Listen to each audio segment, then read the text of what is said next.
As wellness trends continue to evolve, the gelatin trick stands out for its simplicity. Instead of focusing on dramatic claims, it centers around creating a consistent pre-meal routine. The method typically includes just gelatin and warm water, consumed shortly before eating.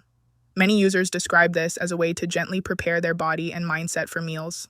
Experts often explain that sustainable habits are easier to maintain when they feel structured and uncomplicated. That's why routines like this continue to gain attention across social platforms. The gelatin trick is usually discussed as part of a broader lifestyle conversation, not as a standalone solution. People who explore it are encouraged to view it as one small piece of a bigger picture. If you want to understand how this method fits into a structured routine and why it's trending, you can check the link in the first comment for more details.